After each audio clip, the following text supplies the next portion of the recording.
君の水蔵を食べたい by Sumino Yoru Part 26. What about the Princess Carrie? Oh, so it had that kind of name. With everything done and over with, I felt like I was part of some moving company. Guess you're getting killed by Kyoko, no matter what she hears. Once she was done showering to fix her bad hair, we headed down to the first floor of the hotel to get breakfast. Breakfast was provided in the form of a grand buffet, and, as expected, it really brought to mind the class of the hotel. I mainly chose to put food like fish and tofu on my plate and made a Japanese-style set meal breakfast. Having taken a seat by the window, I was waiting for her when she arrived with a ridiculous amount of food on her tray.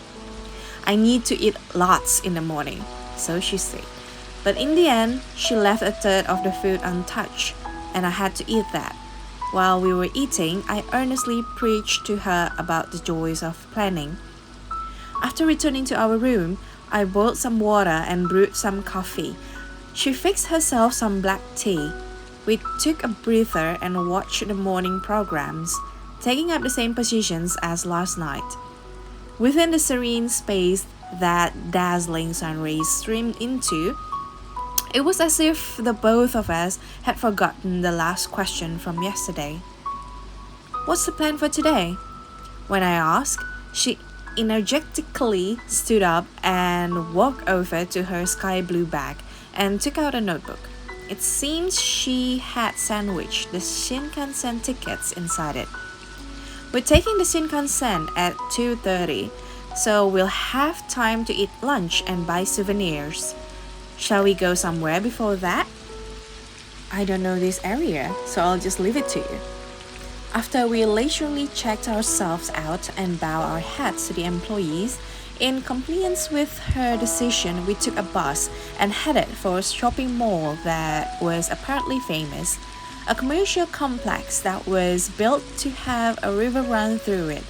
It had everything from shops selling daily necessities to a theater, and it seemed there were many foreign tourists that were visiting it as a sightseeing spot. Taking a look for myself when we arrived, the gigantic red facility had unrivaled impact, exuding the atmosphere of a true landmark. We were lost to where to go in the building that was made to be complicatedly magnificent. But when we wandered around, there just so happened to be a clown having a street performance at the white space next to the water's edge, and we mixed in with the other spectators. The approximately 20-minute-long performance was entertaining, and at the humorous beckoning of the clown after the show, I put 100 yen into his hat, as typical of a high schooler. Seemingly having enjoyed herself, she put in 500 yen. Wasn't that fun? Get-Langkun should go become a street performer too. Please check who it is you're talking to.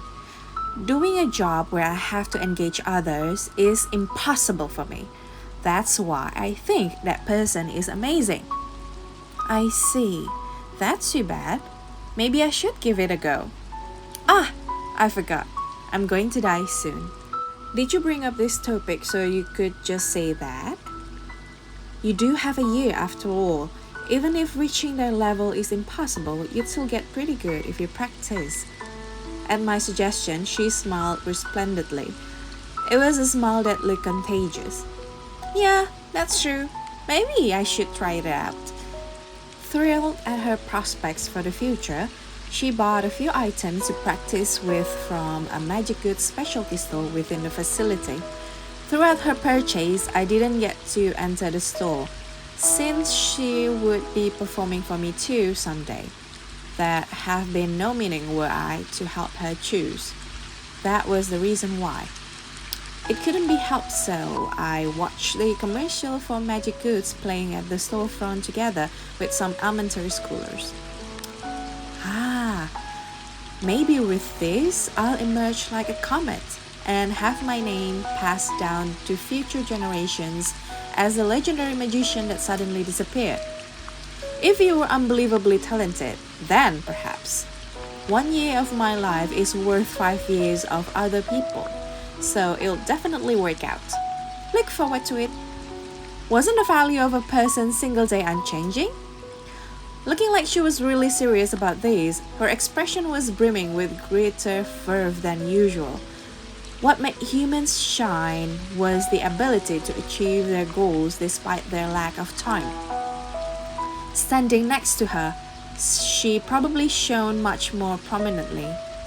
As I walked around the facility with the shining girl, time passed right by. She bought a few articles of clothing. She kept coming to me with cute-looking t-shirts and skirts in hand and asking me to appraise each and every one of them. But since I didn't really understand what counted as good or bad in girls' fashion, I chose to say they suited her. Words that contain neither praise nor criticism. Unexpectedly, those words had put her in a good mood, so I was glad. And since I didn't lie about the clothes suiting her, my heart didn't feel a twinge of guilt. We dropped by a shop selling Ultraman goods on the way, and she bought me a Sumino figure of a monster that looked like a skeleton dinosaur as a present, but I didn't understand the meaning behind her choice. When I asked her, she said that it suited me. It didn't put me in a good mood. In return, I bought her a Sumino figure of Ultraman. When I said it suited her, she was put in a good mood like always. We put the 100 yen Sumino figures on our fingers, and after eating some soft serve ice cream, we started to head back to the station. It was just about noon when we reached the station, and we, who had only eaten soft serve ice cream, went to look at souvenirs before getting lunch. Within the compound of the station, there was a large space that sold only souvenirs, and it caught her eyes. While tasting various food items, she bought snacks and specialty fish roll for her family, as well as some snacks for her best friend. I also bought some snacks for myself that had been awarded the Gold Award by Monde Selection consecutively for years. Since I had only told my family that I was staying over at a friend's house, I couldn't bring any souvenirs home. It was a real shame, but this time it couldn't be helped. We ate ramen at a different ramen shop from yesterday, and since we had time to spare, we had tea at a cafe before boarding the Shinkansen. I started to get sentimental over the end of the trip, even more so than the me of the past who had been taken along by her. I had become somewhat forward-looking. Let's go on another trip. I guess next would be winter. The girl that was gazing at the scenery from her window seat said as such. I was a little lost as how to respond, but in the end, I answered truthfully. Yeah, that might be nice too. Aww, awfully honest of you. So, did you have fun? Yeah, I had fun. I had fun. That was how I really felt. I grew up in a laissez-faire household, where both my parents were busy, and of course I didn't have any friends to go on trips with, so I enjoyed myself much more than I thought I would. She made a surprised face for some reason, and after looking at me, she quickly returned to her usual smile and forcefully grabbed onto my arm. Not knowing what to do, I was frightened. Perhaps realizing how I felt, she gave a look of embarrassment, then retracted her hand and whispered, Sorry. What? Were you trying to take my pancreas by force? No, it's just that it's rare of you to be so honest, so I got carried away. Yeah, I had lots of fun too. Thanks so much for coming along. I wonder where we should go next. I guess heading north would be nice. I want to completely relish the cold. Why do you have to treat your body badly? I hate cold, so I want to escape even further south than this. Wow, we really do go in different directions. Still looking at the girl who had puffed her cheeks out in mock annoyance, I broke the seal of the souvenir I had bought for myself. Having given her a share of the snacks, I bit into the steam bun type snack myself. The taste of the butter was almost too sweet. By the time we arrived at the town we lived in, the summer sky had slowly begun to adopt an ultramarine hue. We took a train to our usual station and rode our bicycles to somewhere near our school before parting ways at the usual place. Since we would meet on Monday anyway, both the girl and I quickly made our farewells and headed down to our respective roads home. When I got home, neither my mother nor my father had returned yet. After properly washing my hands and rinsing my mouth, I stayed in my room. When I lay down on my bed, I was overcome with a sudden wave of sleepiness. While wondering if I was physically tired or sleep deprived, or perhaps even both, I fell asleep. I was woken up by my mother when it was time for dinner, and I ate fried noodles while watching television. While most would say that everything up till reaching home could be called a journey, I learned that in a way, the journey really only ends when I have my usual home-cooked food. I had returned to my everyday life.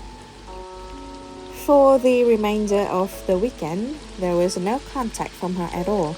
Just like always, I stayed in my room, reading books, only leaving for a supermarket alone in the afternoon to buy some ice cream. Having spent whatever was left of the 2 days unremarkably, it was already Sunday night when I had a realization. I had been waiting for her to contact me. When I went to school on Monday, the fact that I had went traveling together with her had spread throughout the class.